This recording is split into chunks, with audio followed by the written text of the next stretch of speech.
Welcome to the next lecture. In this lecture, we will first study the interference in cellular systems. So let me briefly tell you there are two types of interferences in cellular systems. Suppose this is one cell and this is adjacent cell. Okay, let me call this cell as A, this cell as B, this as C, and suppose this one is D. Okay, now I may repeat now here this A. One interference is there is a mobile user here, okay, which is communicating with another mobile user in the same cell, and then there is another mobile user here in this cell.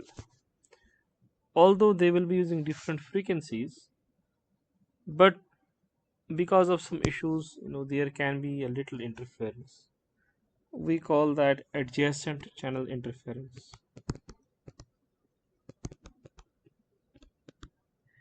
Adjacent channel interference. This is not a big issue because we usually can avoid this by properly allocating different frequencies and keeping the proper guard bands. What is the issue is that the nearest cell which is using the same frequency, reusing the frequency, is the cell A here. So there is a possibility that there may be some interference, okay, between these two cells. This is called co-channel interference. Co-channel interference.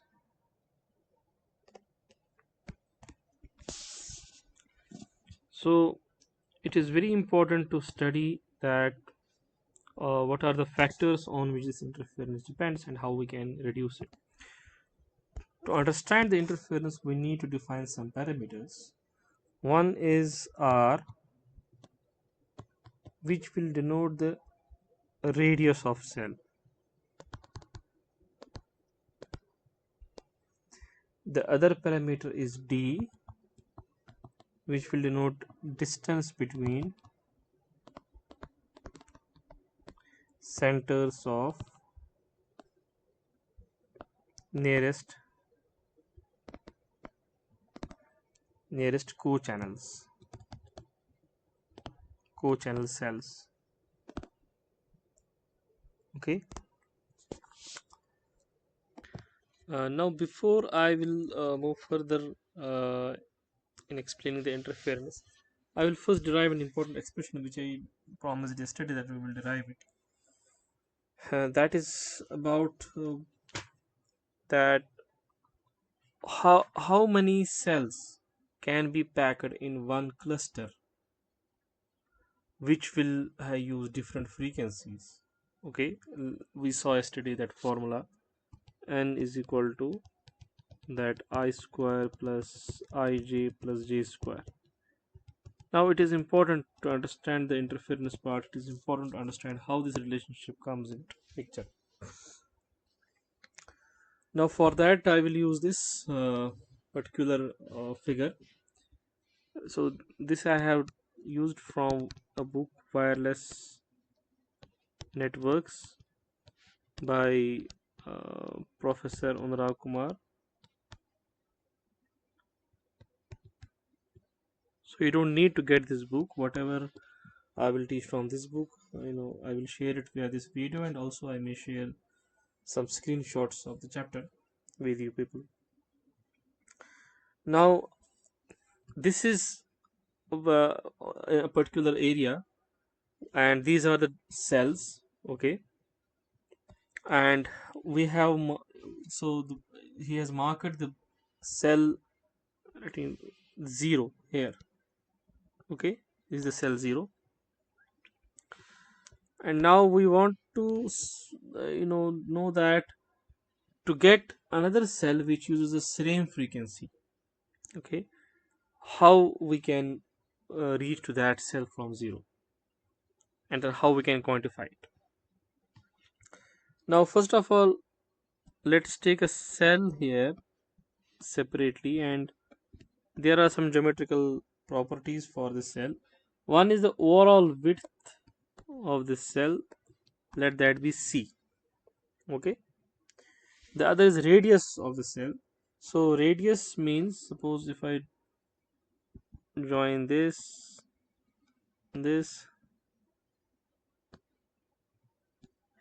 so this distance is called radius of the hexagonal cell. We call it R. Okay, now look at this picture here carefully. I will now zoom it up. If you look carefully, distance from this center to the center of another adjacent cell, this is actually C, right? Because half of this and half of this, right? Similarly, from this center to this center, this is also C. From this center to this center, this is also C. So if you normalize with C, okay, you take C as some unit, you normalize it. So I can say that I will move one step in this direction. One step actually means C units. Okay, I will, if I move one step in C units, I will reach to another hexagonal cell. If I move two steps from this point, I will reach to second hexagonal cell, then third hexagonal cell, right? This is one direction. The other direction is in this way. This point to this point, this is again C. Okay, this point to this point, this is again C. So I can say I have moved 2 units in this direction, right? In general, I can move I units in this direction. Okay, this direction is very important, and see this angle here, it is 60-degree angle. Then what is this distance D in terms of these units? So now let me, okay, yeah, let me work here only. So let me draw it. So here is, we are moving I units, we are moving J units. In this particular example, I is 3 and J is 2. Okay, and I need to determine this thing. So little bit of geometry we will have to use. Let me now use another color to complete the geometrical calculations. So one is, I will draw a perpendicular bisector, perpendicular here. Okay, and now let me call this as A, B, C, D. Okay, so I need to determine the length of AB first. So for a right angular triangle ABC, so triangle ABC, what we have is AB squared is AC squared plus BC squared, right? But AC squared is AD plus DC squared plus BC squared. Now since I am taking C I am taking as, suppose I am normalizing with respect to C, right? So this distance is actually C, and if I move I steps, it is actually I times C, but C I am taking as a unit. Okay, so I will just, C is common, so I will just remove the C. I will just count how many steps we are moving. So now this distance, then I can say AD, this is I. Okay, and this AB, this this DB, I can say it is J. Okay, now this is 60-degree angle, So I can see from this figure that DC is J times cos 60 degree, right? That is how much? Cos 60 is half, so J by 2. So DC is J by 2. And what is BC? Now look at this. This is BC. So here it is definitely 30 degree. So BC can then be written as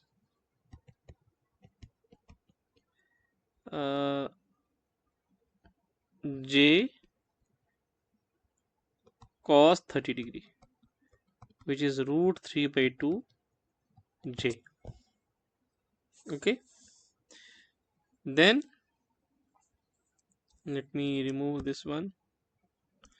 Then AB square is AD. What is AD? AD is exactly I plus DC, which is J by 2 square, plus root 3 by 2 J square.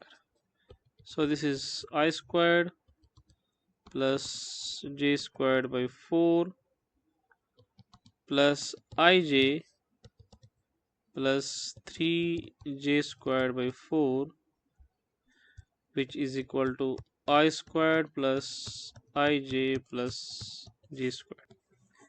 This we define as Dij, or in short for D, which is the distance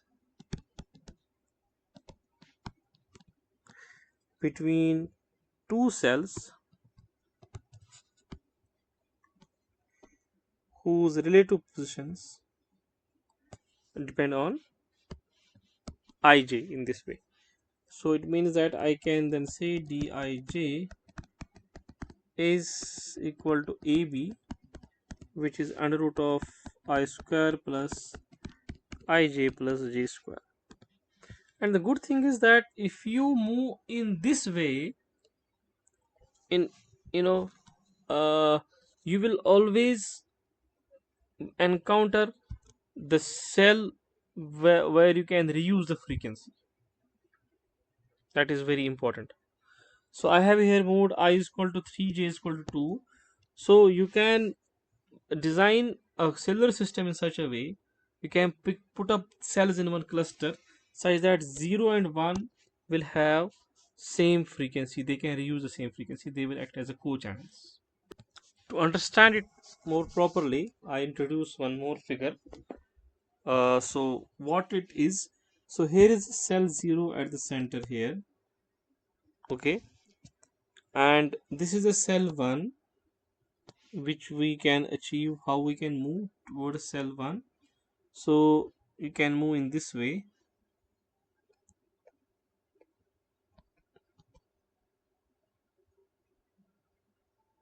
So 1 2 3, right? 1 and 2. So we can take I is equal to 3 steps in this direction and J is equal to 2 steps in this y direction, and then you can reach to cell 1. And similarly, if you do the same thing from another cell, right, from another cell, you will get other adjacent cells which will use the same frequency. Here the 0 and 1 will use the same frequency. They are the co-channels. Similarly, you can form other co-channels. In this direction, 0 and 2 are the co-channels, 0 and 3 are the co-channels, 0 and 4 are the co-channels, 0 and 5 are the co-channels for this particular I and J. If you change I and J, you can get different bunch of co-channels. And what you see is I am these dashed hexagons. What does it mean? Inside dashed hexagons, all the small hexagons, one dashed hexagon, it forms a cluster actually. So all the small hexagons inside this big hexagon, they use different frequencies. Okay, and we need to find actually that number n. What is that number n? How, that is the number of cells which use different frequencies. That is also called co-channel group.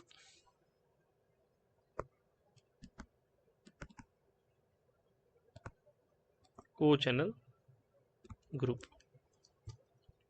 Also note that this d is the distance between the two co-channels, which we derived in the previous case. D is equal to under root of I square plus ij plus j square in terms of c.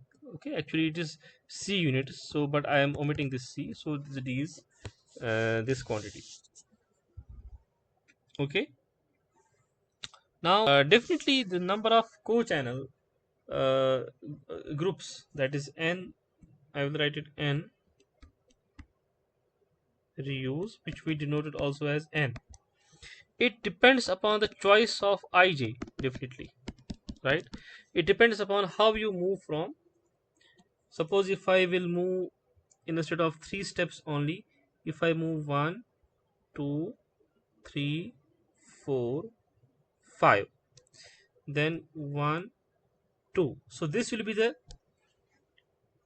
co-channel, and then I will form a big dashed hexagon. Okay, so this can be one more possible co-channel, and this will be achieved when we take I is equal to 5 and j is equal to 2. Definitely this will form a bigger hexagon, right? I have to see in this bigger dotted hexagon how many small hexagon cells are there. That will be the number of that will be the reuse factor actually. Okay, now it is a geometry. So here is a geometrical problem. So here is a statement, a geometrical statement, which I will write, that there are as many co-channel groups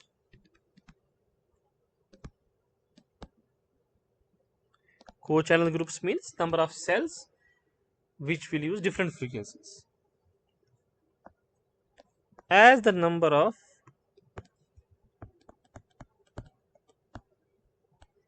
cells in large hexagon.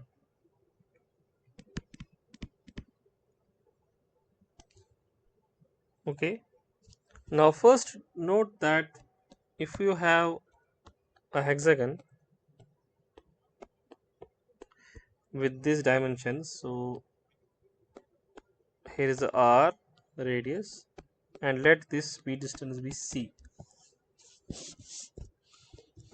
One in quick relationship you can just get is c is equal to root 3 r. You work out at your place. It's a very simple geometrical problem. And what is area of hexagon? It is root 3 by 2 c square, which is also 3 root 3 r square by 2. Just work out at your place. It's very simple. Now here is one important observation. You should all take care of this. Assume that you have a very large coverage area. Suppose this whole coverage area, let's say its area is a. Okay, and as usual we normalize the cell width, let's say to 1. Then the area of hexagonal cell will become root 3 by 2 times 1 square, which is root 3 by 2. This is the area of one cell. Now imagine a very large coverage area in which there are a lot of hexagons. Okay, now if you neglect these spaces between the hexagons here, for a large area we can easily say that total number of cells will be equal to total area of coverage area divided by area of one cell. Okay, we are taking this, normalizing the cell with C as 1. So area of coverage area, let us say it is some A divided by, this is root 3 by 2. These are total number of cells. Okay, suppose if you take this original figure, let's say that this is some big coverage area.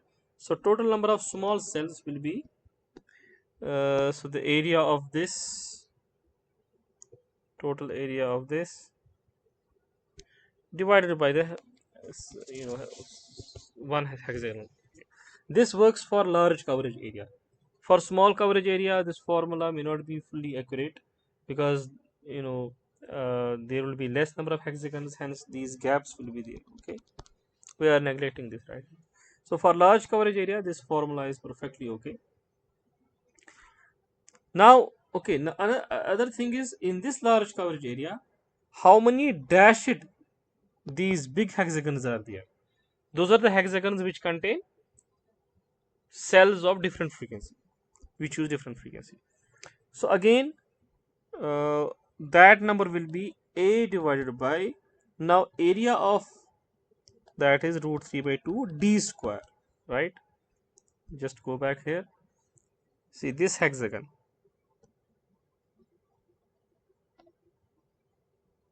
Okay, so this hexagon, it has a width this d, right?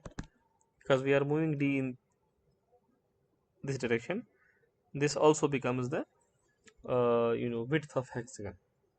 So area of this big dotted dashed hexagon is root 3 by 2 d square. So this will be total number of, I can say, big hexagons. Now what will be the number of cells in this big hexagon? That will be total number of cells in area A divided by number of big hexagons, right? Simple. So that will be A divided by root 3 by 2 divided by A divided by root 3 by 2 d square. This will be d square. This is exactly equal to I square plus ij plus j square, and this is called number reuse factor, that is the number of cells in big hexagon. So this is the proof which I promised yesterday, that n is equal to I square plus ij plus j square. We need to move I and j units in a particular fashion to get to the cell which will reuse the frequency. Also geometrically, if you see this big hexagon with width d and radius suppose is r, r dash, I will take this as radius, so r is the radius for small hexagon. So we know that this d is root 3 times r dash. Okay, or d by r dash is simply root 3. But look at this figure. So r is the radius of small hexagon, okay, r, and this r is the radius of big hexagon. So this r dash and r will also have the same relationship, right? So this r dash will also be under root of I square plus j square plus ij times r, right? So I can write then d by r is root 3 times I square plus ij plus j square, which is nothing but root 3 times n, right? This is n. So d by r bears this important relationship. Okay, so this much for this lecture. Again, watch it carefully. There are some only geometrical proof is there. Okay, there is nothing any big mathematics. So but try to understand it. In next lecture I will continue with interference. So actually we need this relationship in interference. So but I thought first let me it's the proper time to derive also this relationship, and we will use this d by r is equal to root 3n, a very important relationship for design of a cellular system. We will use it in interference of cellular system also. Thank you.